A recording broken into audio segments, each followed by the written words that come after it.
Entonces, por eso estamos aquí para escucharlo y en este tema tan interesante que nos va a llevar a identificar y poder manejar situaciones donde está implicado eh, el uso de sustancias, digamos, psicoactivas o las adicciones en general. Ujú. Bienvenidos todos, bienvenidos a nuestro invitado especial en esta noche.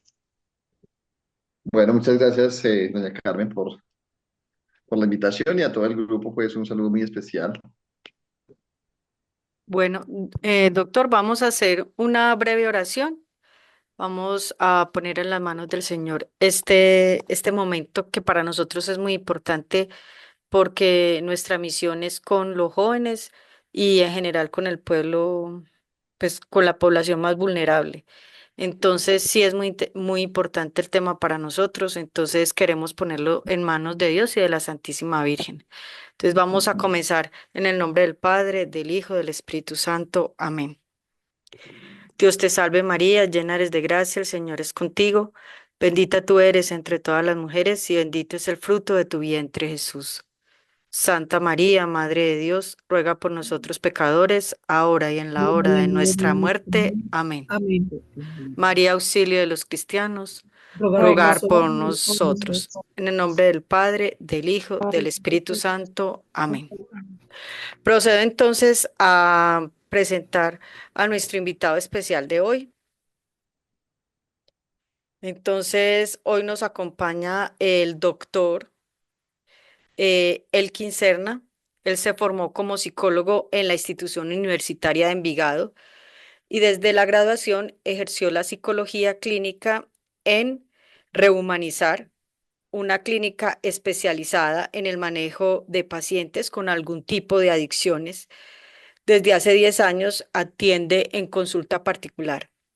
Durante los años 2021 y 2022 hizo parte del programa de televisión Enigmas de la Biblia que transmitía el canal Televid y desde el 2024 participó en el podcast llamado Donde meto la tusa, que aborda temas emocionales referentes al duelo por la pérdida.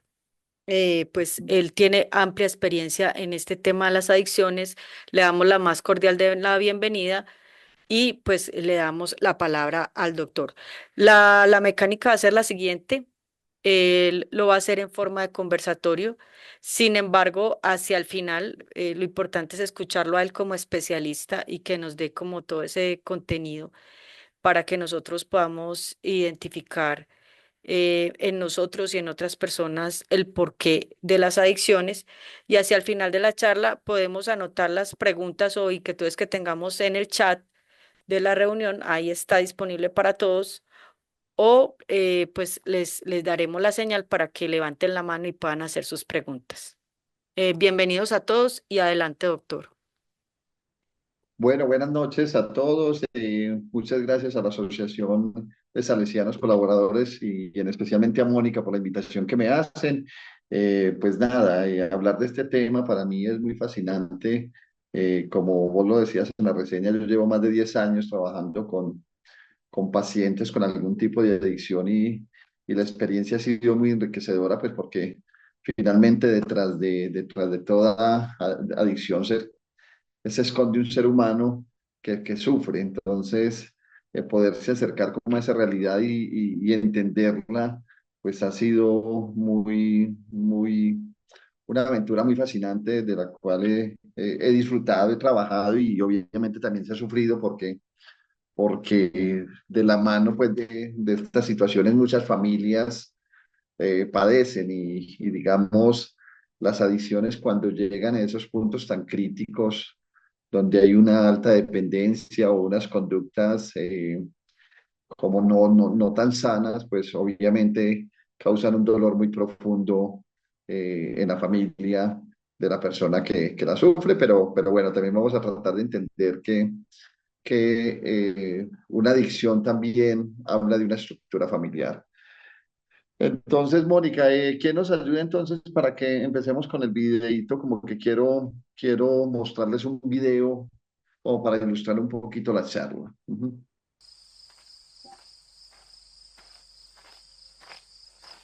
Perdón, ¿se escucha? Sí se Sí, está escuchando, yo lo escucho. sí se escucha. Ahora sí se escucha.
Ok, ahí termina.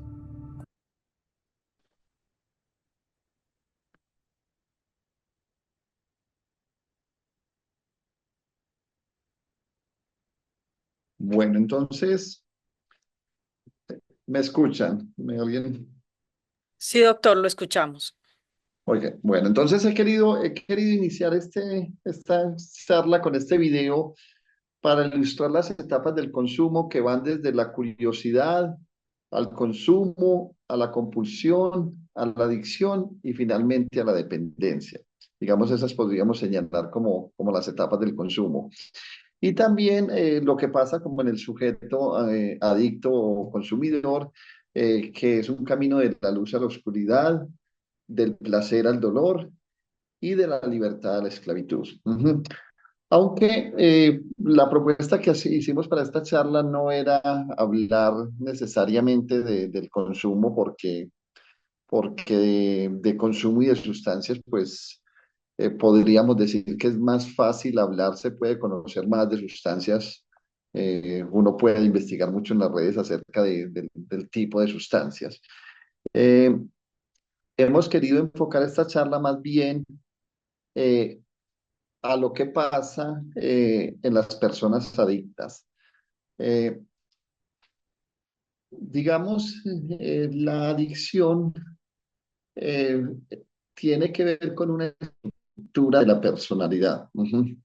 No se es adicto porque se consume una sustancia. O sea, a mí no me hace adicto el alcohol, no me hace adicto la marihuana, no me hace adicto la cocaína o las conductas que pueda tener de carácter adictivo. Eso no es lo que construye o caracteriza la adicción.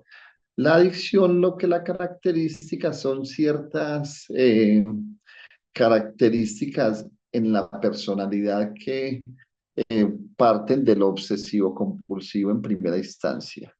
Eh, no, esa característica de obsesivo compulsivo es muy evidenciable, ya que las personas que padecen o tienen estos rasgos en su personalidad, pues generalmente se enganchan con conductas.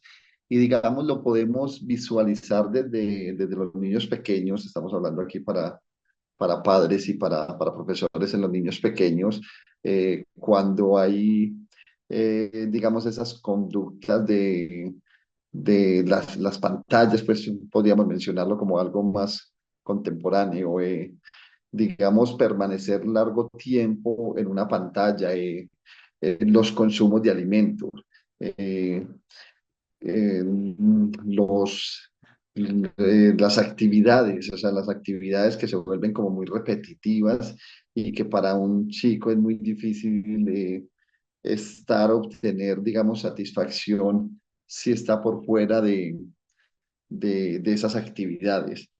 Eh, entonces, ¿qué es la estructura? ¿Qué es la estructura de personalidad adictiva? La estructura de personalidad adictiva es eso que en el individuo se vuelve tan demandante, tan fuerte, que lo lleva a depender una actividad que es repetitiva, que es monótona, que pareciera como si no pudiera escapar, como si estuviera atrapado en ella. Eh, ¿Cómo se manifiesta?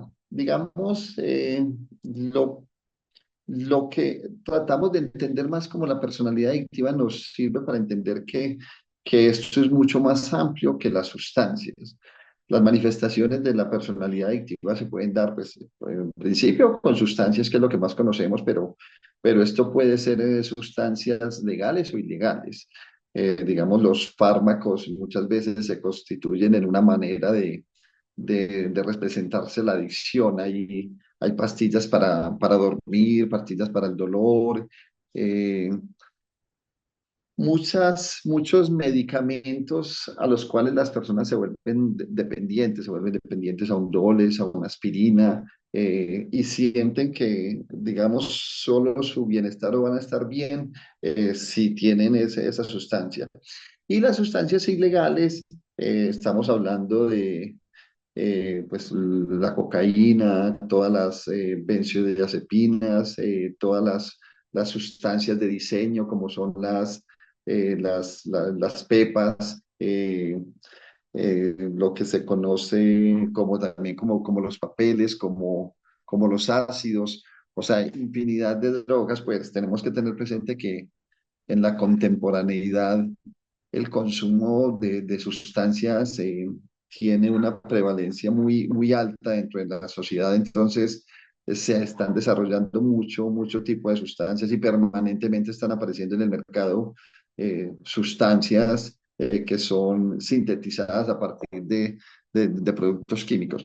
Pero también tenemos que tener presente que también están otras sustancias que causando o siendo muy proclives a representar una adicción, están legalizadas. En este caso hablaríamos de el alcohol y el tabaco, que son sustancias que crean adicción, pero que tienen, digamos, una aceptación social y son un negocio digamos, están legalizadas. Pero también podríamos hablar de los inhalantes, como el Sacol, que es usado por muchas personas, la gasolina también, o sea, casi todo es proclive de convertirse en algo que te permita escapar de la realidad y ahorita hablaremos como de eso, o sea, que para qué se usan las sustancias.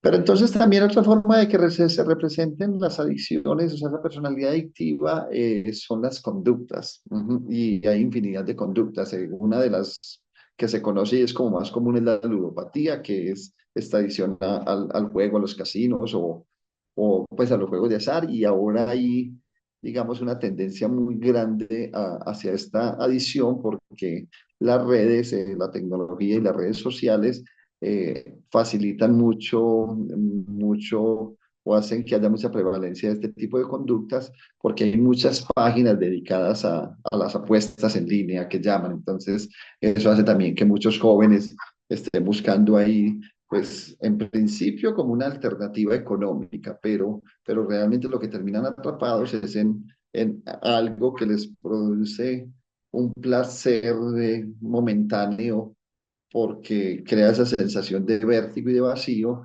que hace que ese tipo de comportamientos sean placenteros, pero entonces también están las personas que son adictas al trabajo, que llamamos workaholics, las personas que son adictos al gimnasio, las personas que son adictas a la comida, puede ser a comer compulsivamente o también puede ser a ser obsesivos con contar calorías y de ahí se sale o surge también las anorexias o las bulimias, que también son otra manera de representarse la adicción.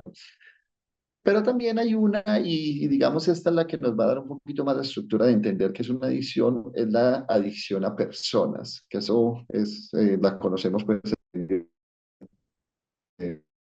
las adicciones como la dependencia. Son las dependencias emocionales y que obviamente pues la más, como la más característica sería como la dependencia de hijos y padres o de padres hacia hijos, pero también entonces otra que también es más patológica y de la cual estamos conociendo constantemente es las relaciones de pareja y que lleva a lo que hoy en día se conoce, aunque siento que es más un cliché, conoce como relaciones tóxicas, pues porque finalmente digo que es un cliché porque finalmente las relaciones tienen unos momentos muy críticos antes de que se puedan convertir en una relación sana. Pero digamos, si hay ciertas patologías en las relaciones de pareja donde alguno de los dos miembros de la pareja empieza a depender del otro de manera compulsiva.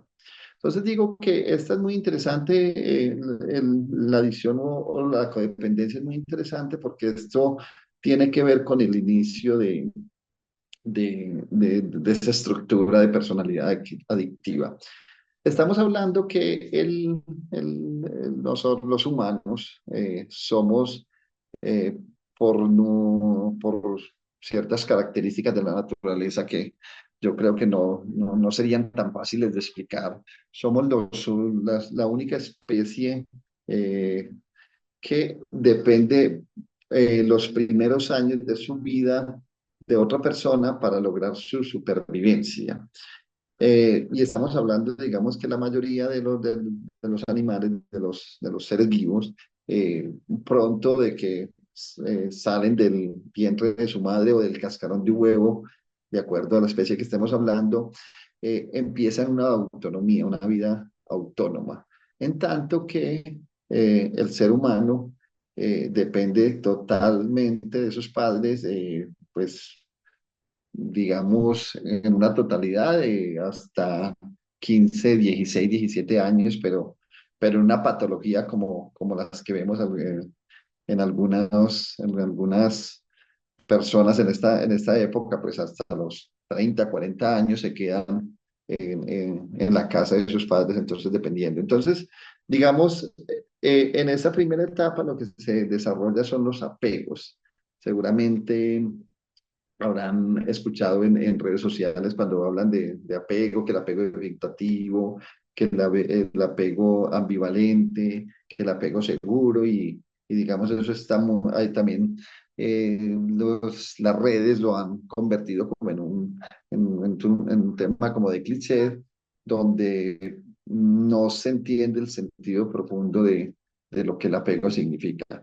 El apego lo que significa es la manera como mis necesidades son o fueron atendidas por mis primeras figuras significativas. ¿Qué quiere decir eso? Las primeras figuras significativas son mis primeros cuidadores, que pues en la mayoría de los casos resultan ser los padres, son las personas que están pues al cuidado nuestro en la primera etapa de la vida, pero que en muchos casos, por diversas situaciones, ese cuidado está en manos de un pariente cercano, a un tío, los abuelos, inclusive una persona que, siendo ajena a la familia, pues suple esa tarea. Entonces, la manera como ese pequeño, ese infante es atendido en sus necesidades por esa primera figura se convierte en un factor decisivo a la hora de establecer relaciones y vínculos,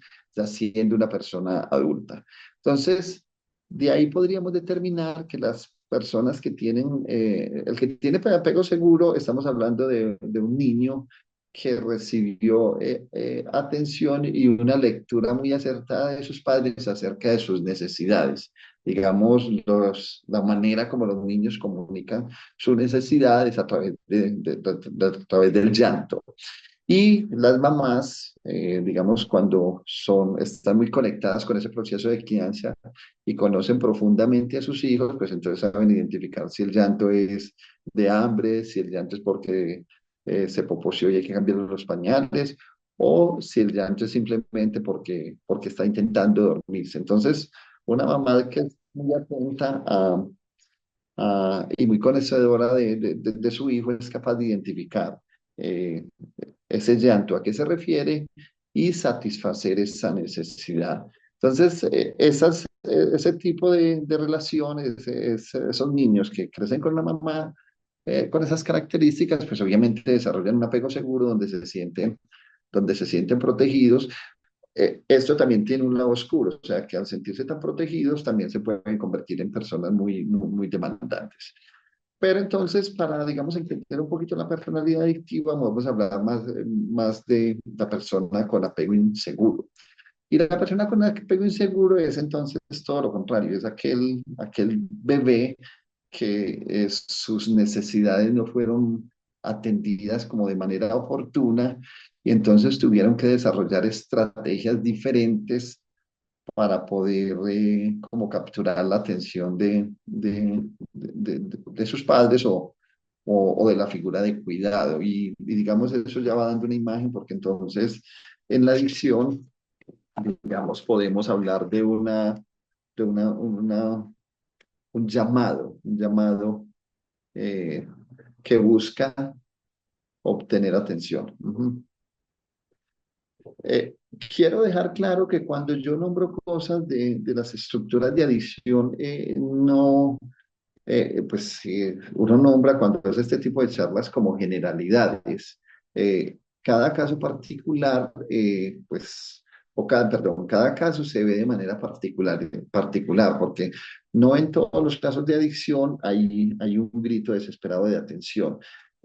Uno puede decir que es lo más común, pero no porque sea lo más común, se presenta en todos los casos. Entonces uno, cuando está haciendo una intervención con bueno, pues en un paciente con algún tipo de adición, pues obviamente evalúa la particularidad y toma como referencia las generalidades. Entonces, claro, una persona, vuelvo a la estructura, entonces con ese apego inseguro, que no sintió de pequeño la atención a sus necesidades de parte de sus figuras de cuidado, entonces lo que hace es generar como estrategias.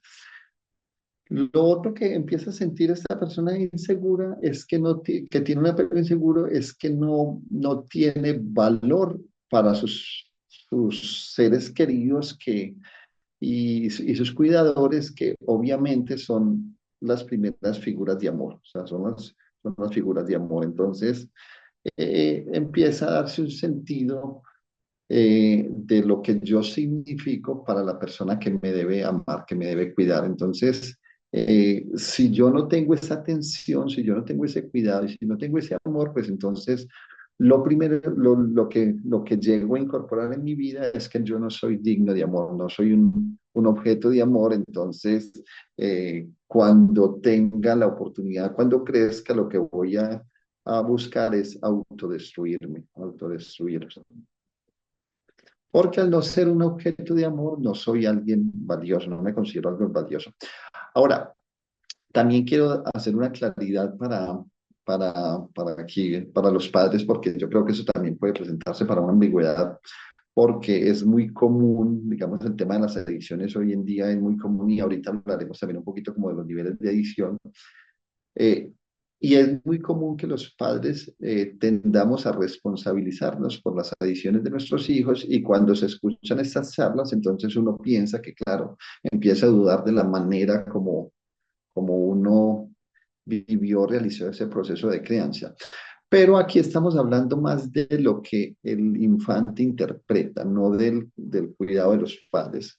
¿Qué quiero decir con eso? O sea, que como padres a lo mejor se está haciendo la tarea que se considera válida y pertinente para acompañar ese proceso de crianza del hijo.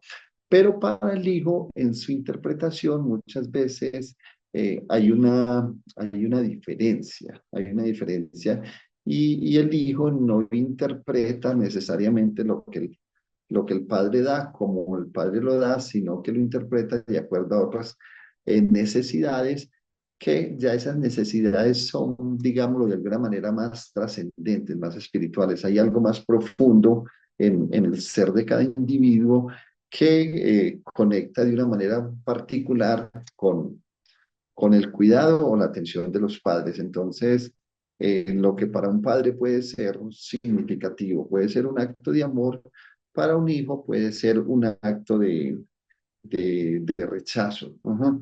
Y eso, pues lo primero que tenemos que también señalar, o mejor dicho, lo que es importante señalar en ese caso, es que aquí no se trata de calificar de si es bueno o malo, se trata más bien como de entender qué pasa, o sea, qué pasa en esa estructura y por qué hay veces es tan difícil salir de la disciplina. Entonces, eh, esa personalidad adictiva se alimenta de eso, digamos, de ese malestar que se siente eh, el malestar que se siente o que se introyecta en esas primeras experiencias de amor con esas figuras significativas.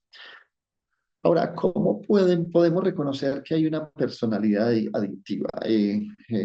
Como lo dijo Mónica en la presentación, sería bueno entonces que cada uno fuera anotando ahí sus preguntas y sus dudas, pues porque finalmente yo entiendo que como padre uno se inquieta y se preocupa mucho porque uno quisiera entender mejor lo que pasa con sus hijos y poderlos acompañar en un momento de estos.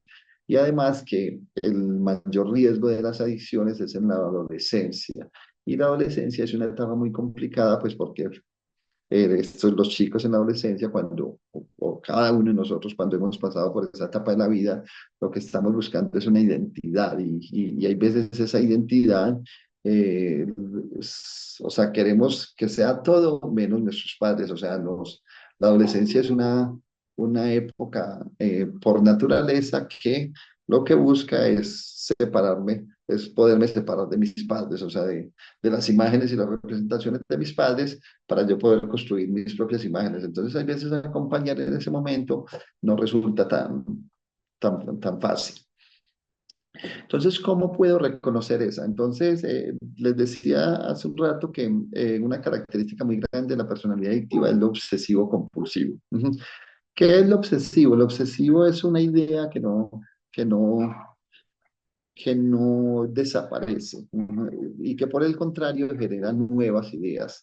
Entonces, que siempre está ahí dando vueltas, dando vueltas. Entonces, esa idea puede ser una idea emocional, una idea de afecto, por qué no me quieren, yo por qué soy así, yo no debía haber nacido, la vida no tiene sentido, y entonces son ideas que empiezan a girar en la cabeza y que siempre lanzan hacia nuevos pensamientos. Y la compulsión. La compulsión es una conducta que busca que yo me pueda separar de esa idea, de ese pensamiento. Entonces, estamos hablando de que cuando hay una estructura de personalidad adictiva que tiene esas características eh, obsesivas, entonces la compulsión es una manera. ¿Qué pasa con la compulsión? Que hay un momento, por alguna circunstancia, que uno empieza a darse cuenta que hay cosas que lo sacan a uno de ese malestar mental, de esa obsesión. Ajá. Entonces, pues por lo menos en mi época, lo que a mí me tocó era que uno se sentaba frente al televisor horas y horas y pasaba mucho tiempo viendo la televisión, entonces eso a uno lo desconectaba de la realidad, de lo mal que se estuviera sintiendo. Pero también uno puede encontrar eso en el juego, puede encontrar eso ahorita en las redes, en quedarse mucho rato en las redes, o puede encontrar ese distractor en algún fármaco o en alguna sustancia. Entonces, ¿qué es lo que sucede? Que cuando ese malestar que es tan acuciante y que se vuelve una idea tan obsesiva en tu mente aparece, entonces uno busca una manera de escapar de ese malestar. Entonces, lo que se da es que yo me encuentro con una conducta o con una sustancia que me permite salir de ahí. O sea, eso me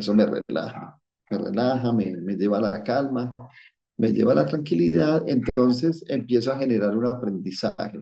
¿Cuál es el aprendizaje?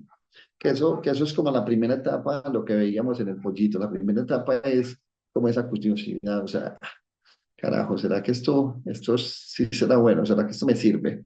Y resulta que sí, cuando se entra en contacto con esa sustancia, regularmente la primera experiencia, pues cuando hablamos de la primera experiencia no necesariamente es el primer consumo, sino que puede ser en el segundo y tercer consumo, hay una experiencia de éxtasis, de liberación, de sentir que ese abrumamiento ya ha desaparecido, que mi mente logra descansar. Entonces, genero el aprendizaje de que hay algo que me puede liberar del sufrimiento. Ujú. Entonces, cuando descubro eso, como pasa con el pollito, entonces me vuelvo obsesivo con ese consumo, que ya hay la obsesión, ya deja de ser en el pensamiento, sino que se va al consumo obsesivo de una sustancia, buscando que ese estado de relajación, de tranquilidad, sea permanente. Ujú. Pero, como se los decía, entonces eso lo que lleva es, y como vimos en el video, lleva de la luz a la oscuridad. En las primeras experiencias sí causa esa sensación de bienestar y de placer, pero luego al final lo que lo va asumiendo es en un mundo de oscuridad. Otra característica que se ve mucho en las personas que ya están teniendo como una adicción es la pérdida de interés por actividades placenteras. Entonces, solo se vuelve placentero la actividad de consumo. Y insisto con el tema de las tecnologías porque es un fenómeno bastante creciente hoy en día, pues en nuestra población, inclusive no vamos a decir solo jóvenes, porque también son muchos los adultos que están atrapados ahí en eso. Entonces, pérdida de interés en otras actividades. O sea, es pasar todo el día frente a una pantalla y no ser capaz de divertirse o sacarle placer a otro tipo de actividades. La manipulación y las mentiras. Ujú. Esto es la gran característica y es muy particular porque para una persona que ya está muy atrapada en su estructura adictiva, eh, no existe ni la manipulación ni la mentira. Ellos siempre viven como en una verdad, a pesar de que el mundo de afuera, todos los que lo conocen, sepan que lo que dice, lo que vive, no es real, pero para el adicto está atrapado en ese mundo de mentiras y de manipulaciones. Agresividad. La agresividad se manifiesta porque todo lo que hace entre lo que se oponga entre él y su actividad adictiva o su sustancia de consumo, toda persona que se interponga entre eso se vuelve como un enemigo. Y digamos aquí es otra característica que uno como padre puede entender en los jóvenes. O sea, cuando tú empiezas a prohibirle o a señalarle situaciones donde tú lo ves en riesgo, tú te empiezas a convertir en un enemigo. Y lo que, lo que se logra es aumentar la agresividad en ellos. Y otra de las características que también es muy significativa es el aislamiento. Y obviamente, pues el primer aislamiento que aparece es de sus padres o de su familia, de la gente más cercana que los conoce, que son capaces de leerles eh, de leerles sus conductas y sus comportamientos y evidenciar si hay cambios. Eh, Esas son como características, pues, y no quiero dejar de dejar pasar este espacio sin señalar como otras cositas. Pues primero, ¿es posible salir de las adicciones?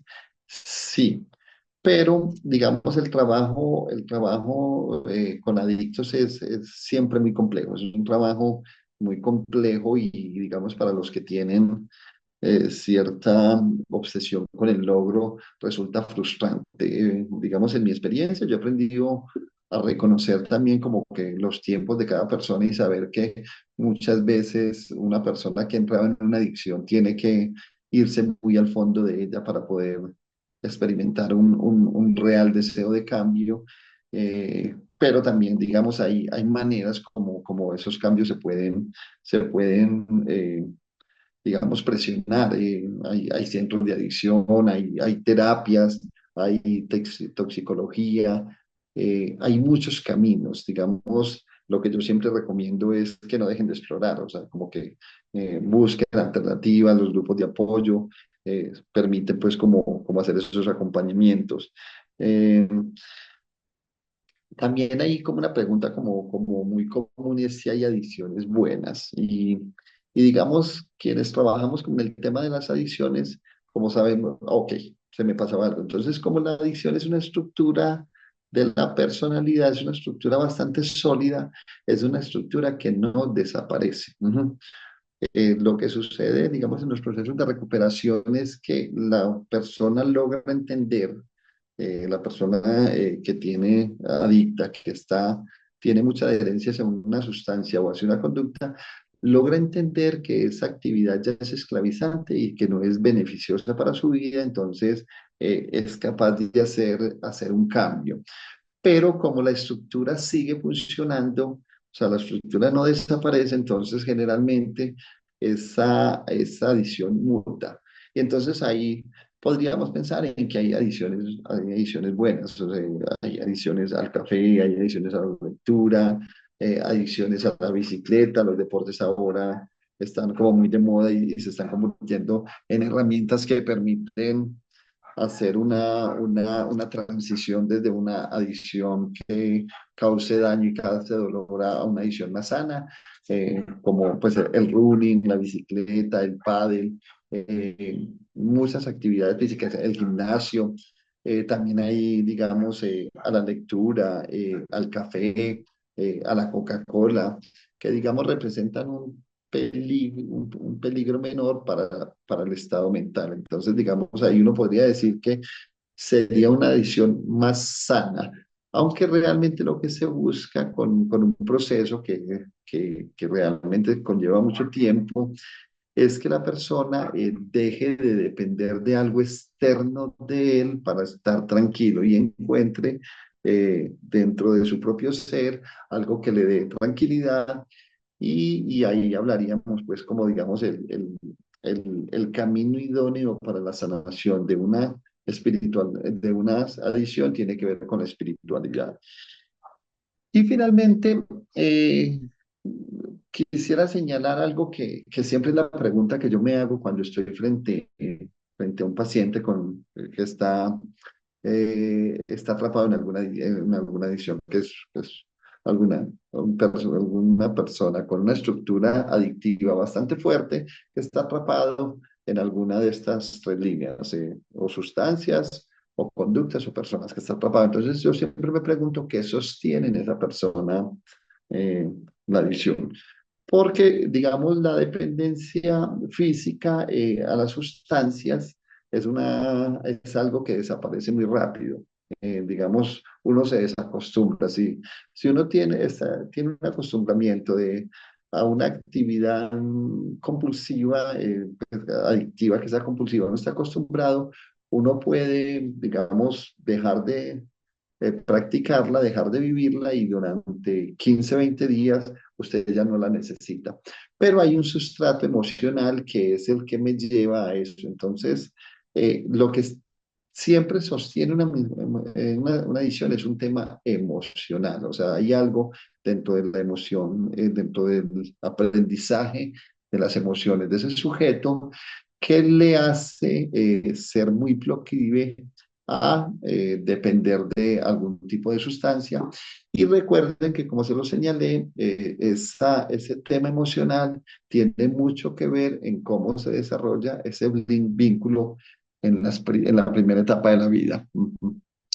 No sé, Mónica, si abrimos entonces el espacio para que retroalimentemos un poquito las inquietudes que surgen, porque finalmente el tema de las adicciones siempre va a ser un tema muy tenso. O sea, yo creo que lo que sí es importante, digamos, cuando se enfrenten a un tema de esto, que esta contemporaneidad de este momento que estamos viviendo es muy adictivo y además, digamos, las contenciones socioculturales ya no son tan fuertes, digamos, hay más permisividad, o sea, hay más tolerancia hacia el uso de sustancias, entonces, y esa es la realidad a la que nos enfrentamos, pues uno no, o sea, uno, como digo yo, uno por cerrar los ojos, los problemas no desaparecen, o sea, las cosas siguen ahí, entonces, digamos, hay que tener mucha conciencia, mucho conocimiento y sobre todo algo que a mí me parecía muy bonito cuando trabajaba en la clínica, y es que los papás que nos llevaban a sus hijos, en algunos casos que los llevaban en momentos muy tempranos de su adicción, era porque eran los papás absolutamente observadores de sus hijos. Ojo, observadores, más no invasivos. Un papá invasivo también puede generar una conducta antes confrontativa. Pero un papá observador es aquel que es capaz de reconocer esos cambios en el carácter, en el temperamento de su hijo y actuar de una manera adecuada, habiendo obtenido información acerca de la inquietud que tiene y no desde su impulsividad. Sí, muchas gracias, doctor. Tenemos dos preguntas. Antes de darle la palabra a Bernardo, tenemos de Geraldis una pregunta. ¿Podemos hablar de adicción a prestar dinero? ¿Adicción a la compra compulsiva de objetos o ropa? Sí, digamos, cuando las personas que tienen esa necesidad constante de estar pidiendo prestado dinero, generalmente eh, ahí hay un tema de ludopatía. O sea, en ese tipo de personas hay un tema de ludopatía. Pero digamos, cuando no necesariamente es ludopatía, la estructura sí es como de ludopatía, o sea, la misma estructura porque, digamos, ellos sienten que en algún momento les va a llegar un dinero y van a poder pagar. Entonces, siempre están manipulando, están engañando y diciendo, o sea, siempre les va a llegar un dinero, siempre hay como una conducta que es como también característica en la edición, es que es como estar por fuera de la realidad, o sea, no son conscientes, digamos, pues si yo tengo un sueldo, pongamos de 1 millón de pesos, pues yo no me puedo andar gastando 1.200.000 al mes. O sea, voy a tener un desfase y ese desfase, si mi ingreso es de 1.000.000, nunca lo voy a cubrir. Entonces hay un asunto que es estar por fuera de la realidad. La compra de objetos también, pues, la compra compulsiva. O sea, eso también entra dentro del espectro de las adicciones, porque algo que se puede detectar en los compradores compulsivos es un vacío impresionante. O sea, el comprador compulsivo tiene una particularidad que es muy ansioso por obtener un objeto. Ujú, y hace todo para obtenerlo, pero después de que lo obtiene, el objeto pierde valor. Ujú. Digamos, yo anhelo profundamente comprarme un par de tenis, ujú, y hago todo lo imposible y sacrifico todo en mi vida para poderme comprar ese par de tenis, pero ya cuando los tengo, empiezo a sentir que no era realmente lo que quería. Ujú, y que lo que quería era otro par que está en otro almacén. Entonces, es esa sensación de que algo no se va a satisfacer, que no hay posibilidad de satisfacer algo que tiene que ver con el vacío. Ujú. Muchas gracias, doctor. Bernardo, adelante. Buenas noches, doctor. Muchas gracias Buenas noches, Bernardo, ¿cómo por está? sus alcances desde Perú. Mi pregunta es la siguiente. Aquí somos muy cercanos al aspecto religioso, al aspecto pastoral. Y Ujú. quisiera sus palabras de profesional.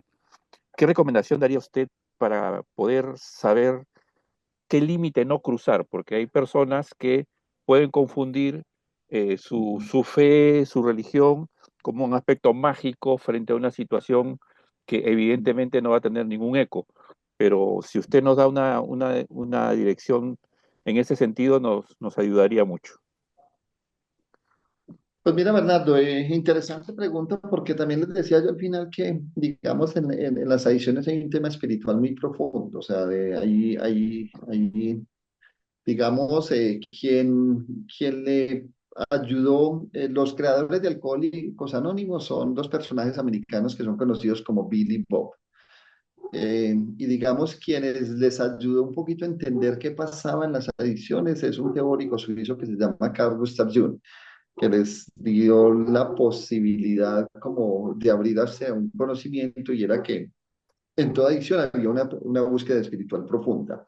Pero resulta que esa búsqueda espiritual no es una búsqueda religiosa. O sea, no es una búsqueda que se logre a través de una imagen religiosa o lo que vos estás diciendo. O sea, como que entonces si yo rezo o creo o hago esta práctica religiosa con fe, pues entonces esto se va a sanar. No, esto va a pasar, ¿cierto? Va a suceder el milagro que es lo que tiende a pasar mucho. O sea, que somos muy milagreros. O sea, creemos que, digamos, con una oración, con una súplica o con una plegaria a una entidad superior, entonces se va a dar el milagro. Pero no, a lo que él se refería con la espiritualidad es que la espiritualidad es la capacidad que yo tengo de volver a mi propio centro, de encontrarme conmigo mismo. Digamos, hay una concepción religiosa, pues, digamos, entendiendo y respetando todas las creencias, porque finalmente las creencias religiosas también buscan exaltar la espiritualidad, y esa espiritualidad como un estado de bienestar y de tranquilidad que creo que es en el fondo lo que buscan. Entonces, cuando tú logras, digamos, ese estado de paz interior, de tranquilidad, digamos, logras hacer es la conexión con lo divino. Ujú. Sea la manera que cada cual lo entiende y lo interprete, pero cuando llegas a ese estado de conexión profunda con lo divino, pero que es una cosa interior. O sea, no es una cosa hacia afuera, no es un ritual hacia afuera donde yo o me latigo, me lacero o hago penitencias o hago cosas, sino donde yo soy capaz de ver mi valor, mi dignidad y de considerarme como algo también sagrado por ser parte de la divinidad. Entonces logro tener esa conexión. Pero digamos, ese es el trabajo que yo les decía, que es el trabajo profundo. O sea, ese es el trabajo que permite llegar a una sanación y a ese encuentro y a ese estado de bienestar. No de la mano de los milagreros, no de la mano de los milagreros, porque finalmente no es eso. Aunque debo reconocer que también, digamos, hay terapias muy guiadas desde lo religioso también. O sea, hay grupos religiosos que se dedican específicamente a eso y que obtienen sus resultados. Entonces, digamos, no es descartable, pero digamos, la búsqueda tiene que ser profunda, o sea, tiene que ser profunda, que esté arraigada en el ser y si, digamos, hay una creencia religiosa y está fortalecida en esa creencia religiosa, pues tiene valor, pero tiene que ser una práctica hacia adentro, no una práctica Muchas, hacia afuera. muchas gracias. Muy Gracias, bien. de verdad, loco. Eh, don Guillermo, ¿usted quiere hacer la pregunta, Luis Guillermo?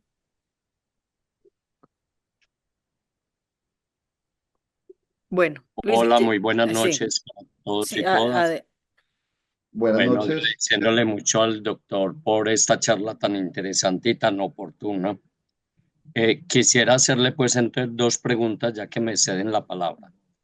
La primera es, soy docente y en este momento tengo en uno de los grados un joven que lo hemos ya notado bajo efectos de la droga Ujú, dentro de las clases, ¿cierto? Entonces me gustaría saber cómo actuar en un caso de estos, hasta ujú. dónde ser muy prudente con él, pero también que él note que nos estamos dando cuenta de su adicción.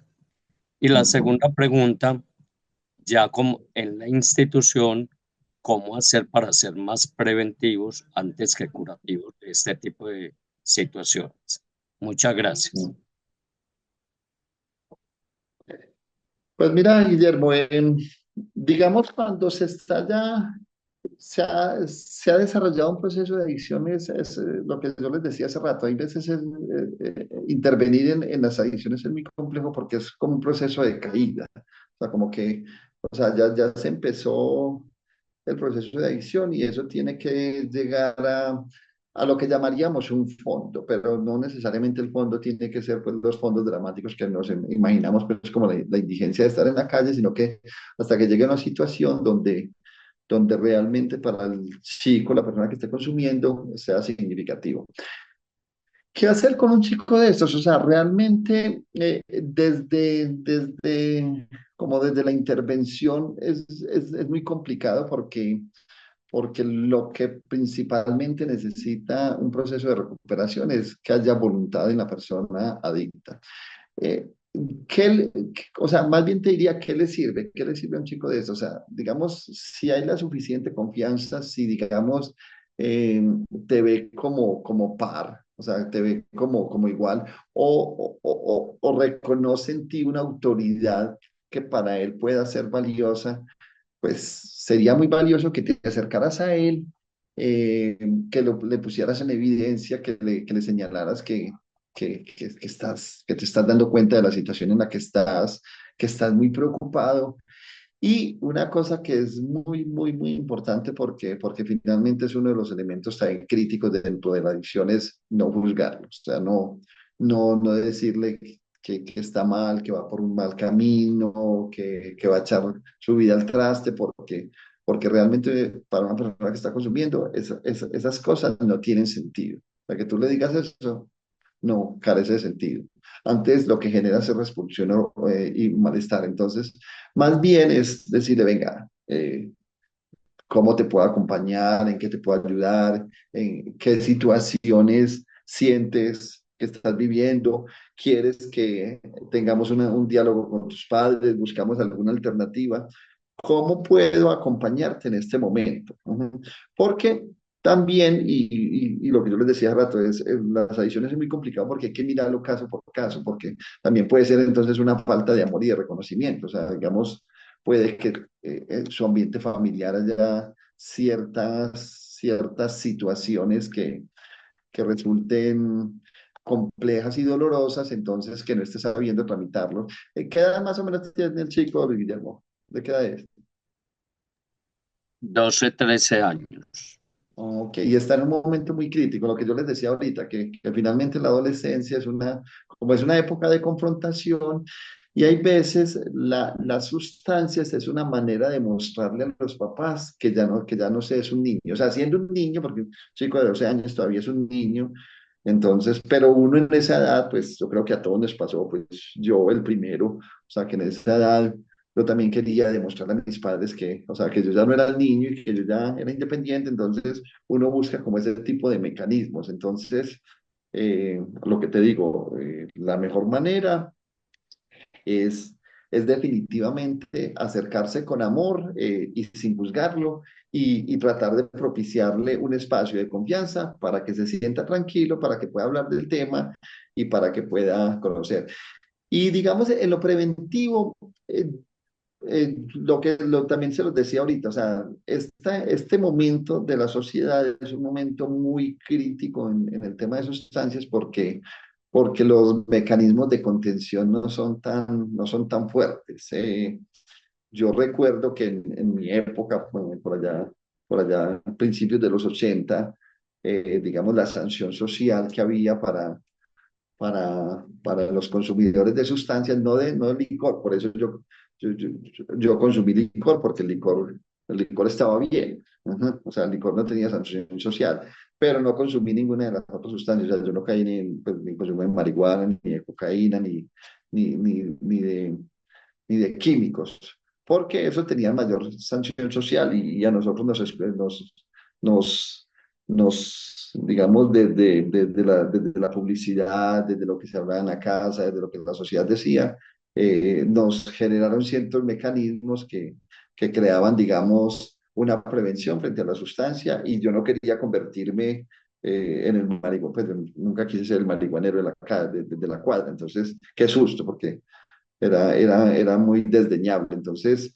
hoy en día no hay eso. Entonces, hoy en día es más sano, digamos, trabajar en la conciencia de las sustancias y de los efectos que causa sobre la persona. Ajá. O sea, pero sin prohibir, o sea, porque la prohibición lo que hace es alimenta la curiosidad, o sea, siempre la prohibición, o sea, eso, o sea, y eso es bíblico, pues, o sea, está en la Biblia, o sea, de todo pueden comer menos de este árbol, ¿cierto? Ajá. Menos del fruto de este árbol. Doctor, Ajá. y esa misma recomendación para los vapeadores, que están también como tan de moda. Pero sabes, Guillermo, que por ejemplo con el VAP está pasando una cosa también tremenda, y es que como eso, digamos, es tan nuevo y se suponía que era una alternativa a la parte tóxica del cigarrillo, pero mira que tiene dos elementos. Pareciera que sí tiene unos efectos nocivos sobre los pulmones por la humedad, ¿cierto? Por el vapor por el vapor de aire. Ujú. Tienen efectos nocivos sobre el pulmón. Y segundo, mantienen una estructura de adición, de dependencia. Ujú.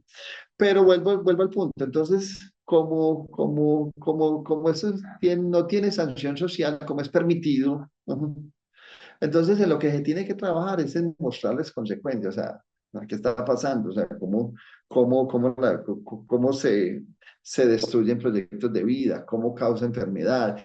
Digamos, por ejemplo, la marihuana que tiene es tan permitida, pues que tiene tanta aceptación social ya hoy en día. Y que no causa un efecto inmediato, pero entonces la marihuana sí causa un efecto a largo plazo. La marihuana, las moléculas de THC se instauran entre las sinapsis del cerebro y van poniendo lento el cerebro. Entonces, por eso el marihuanero es más lento. Ajá. Y a medida que pasan los años, se va poniendo más lento. Pero como no tiene un efecto inmediato, entonces no pareciera riesgoso. Entonces es conocer un poquito, estudiar un poquito más sobre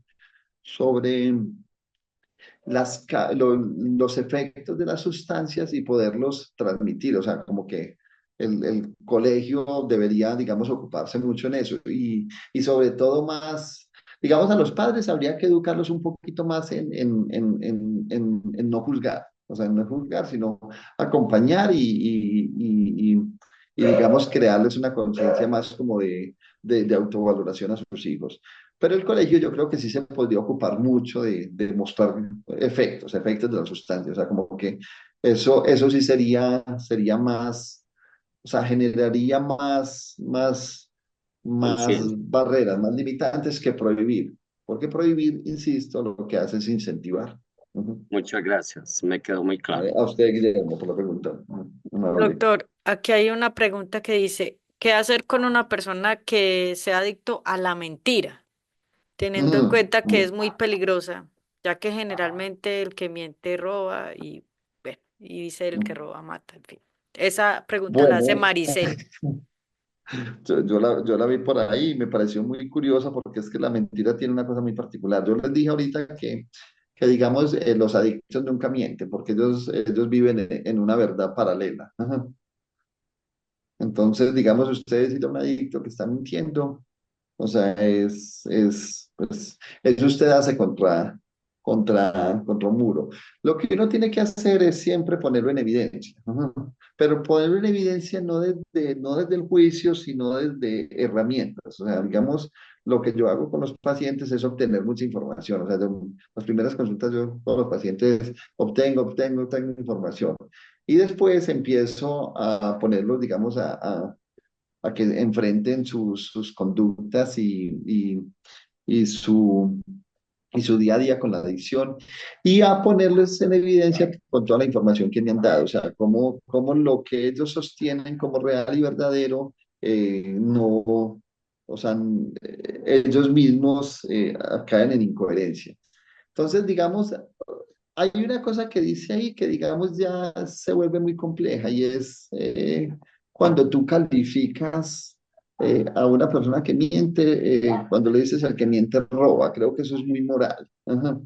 Porque no necesariamente el que miente roba. O sea, hay personas que necesitan mentir y que se acostumbran tanto a la mentira que es más fácil decir una mentira, así decir la verdad salga menos costoso. Ujú. Entonces, si de corazón quiere, digamos, acercarse a una persona que miente y tratar de desenmascarar esa estructura, lo que primero que tiene que hacer es entender por qué miente. Ajá. Porque para esa persona es más fácil decir una mentira que hablar de las cosas realmente como sucedieron.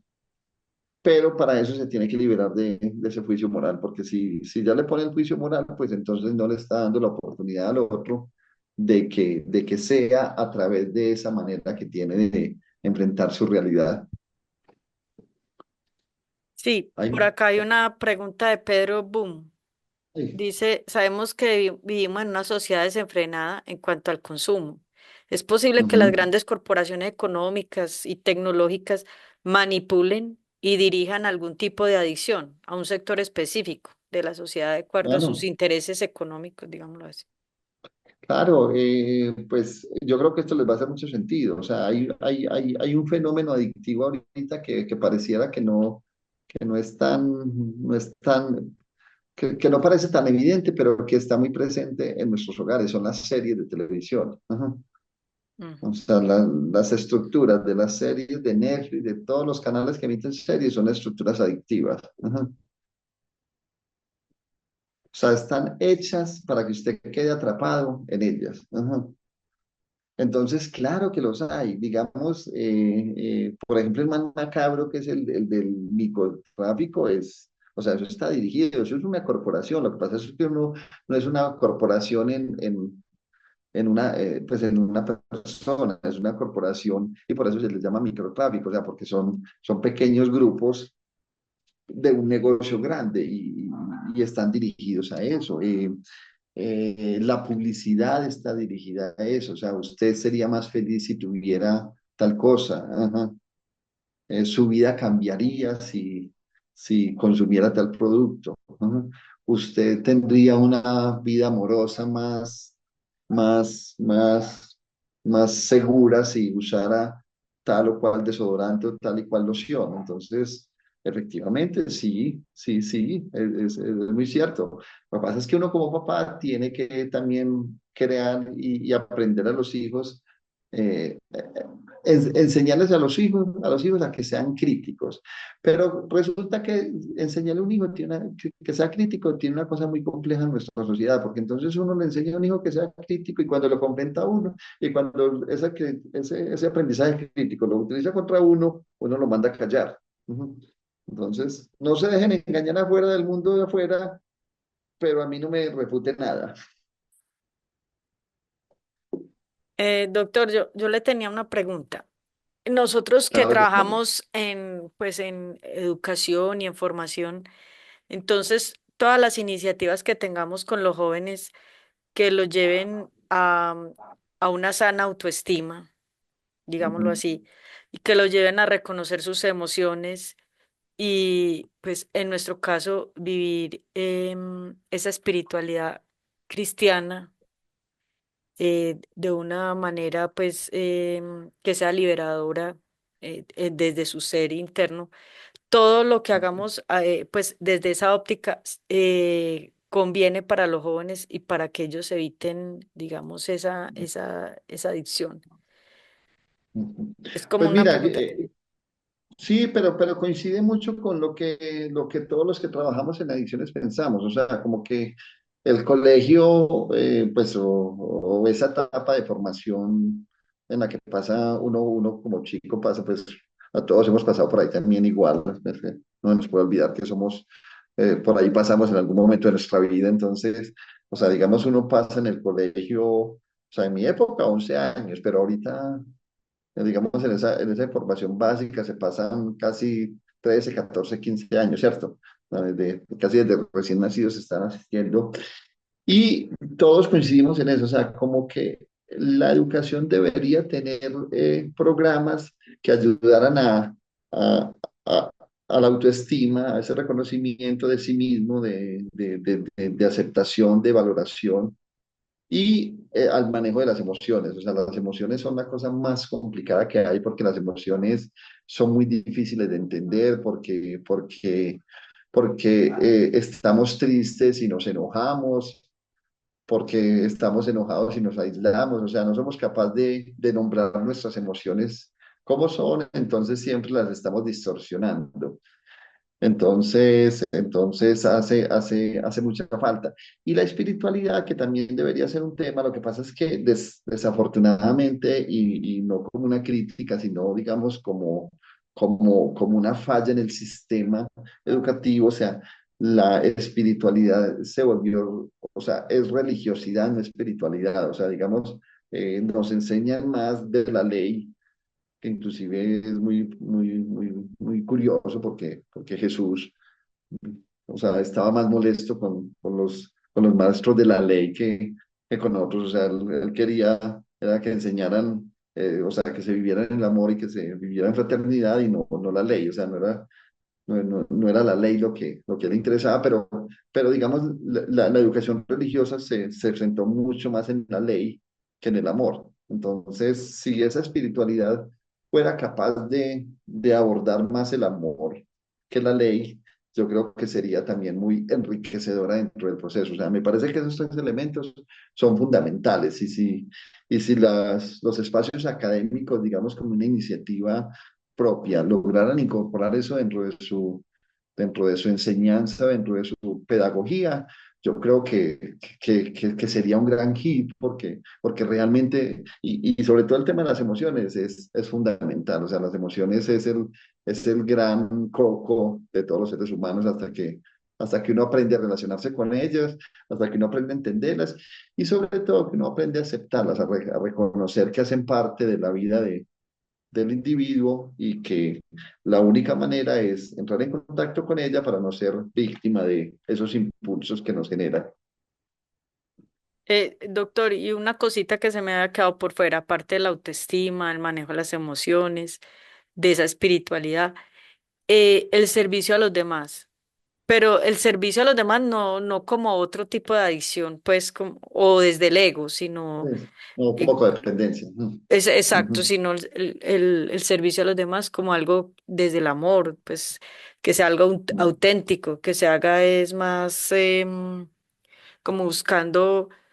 Pues todos los que estamos acá, pues somos salesianos, entonces se busca más como la promoción del otro, que el otro Oh, salga adelante, en fin, no es desde el ego, ujú. sino desde el amor.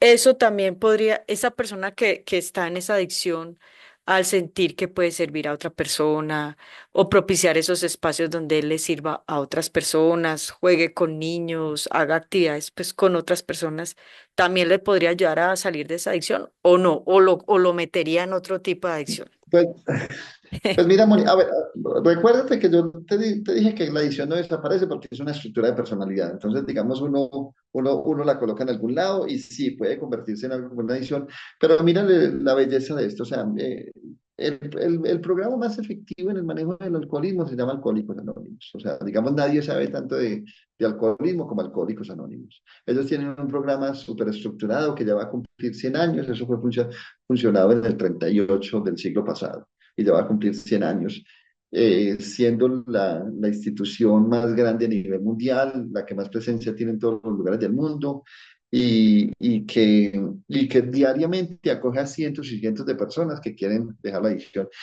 Y ahí se maneja un programa que se llama los 12 pasos. El primer paso se llama la impotencia y es que yo reconozco que soy impotente frente a la sustancia y que a causa de eso mi vida se ha vuelto descontrolada. Y de ahí empieza un ascenso, digamos en pasos, donde hay una recuperación moral, espiritual. Pero el último paso, que es de lo que tú estás hablando, el paso 12 dice, después de haber obtenido un despertar espiritual, lo comparto con las personas que lo necesitan.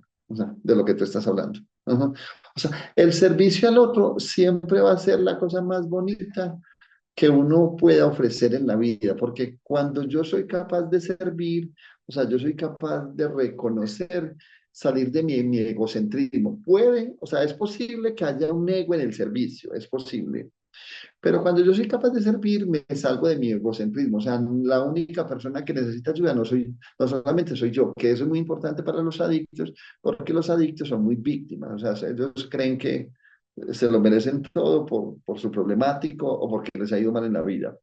Pero cuando hacen ese despertar espiritual, se dan cuenta que no son el centro del mundo. Entonces, que hay que ir a servir y que el servicio realmente sana.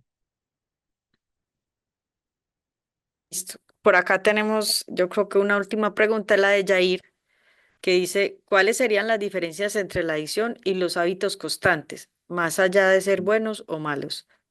Ya que Ujú. mucha gente confunde y distorsiona esos dos conceptos. Ok. Eh, digamos, la adicción te aleja de cualquier actividad, eh, o sea, placentera, agradable que hayas tenido. O sea, la adicción te aísla. Y la adicción es, digamos, que has atrapado en una sola manera de sentir placer. Ajá. Sea cual sea la que tú hayas elegido.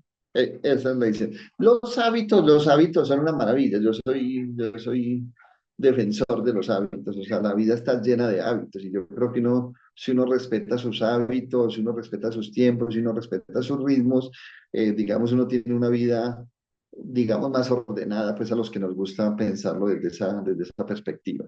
Entonces, los hábitos son, digamos, las estrategias que yo utilizo en el día a día para lograr mis objetivos, ¿cierto? Ajá. O sea, digamos, a mí me gusta empezar un día con buena energía y sé que para empezar el día con buena energía necesito entre 30 y 50 minutos de alguna actividad deportiva para que me active, ¿no? Ese es un hábito que yo tengo, ¿cierto? Ajá. Se me vuelve una adicción cuando entonces yo no necesito esos minutos para activarme, sino yo siento que no estoy preparado, que no logré el punto del ejercicio que tenía, que no estoy logrando unos resultados, entonces tengo que hacer 3 horas por la mañana y después al mediodía en el espacio que tenga libre y después en la tarde. O sea, me obsesiono con una sola actividad. Y como estoy obsesionado con esa actividad, entonces no salgo a compartir con mis amigos, no le dedico tiempo a mi familia, no asisto a ninguna otra actividad. Entonces, esa sería la diferencia. Ujú. Bueno, Nos, muchas gracias, doctor. Ya nos fuimos un poquito más de lo que habíamos pensado. Por acá está nuestra delegada provincial, que es Sor Margarita María Fonnegra. Pues a ella le pedimos si podemos hacer la oración final para cerrar este momento de formación.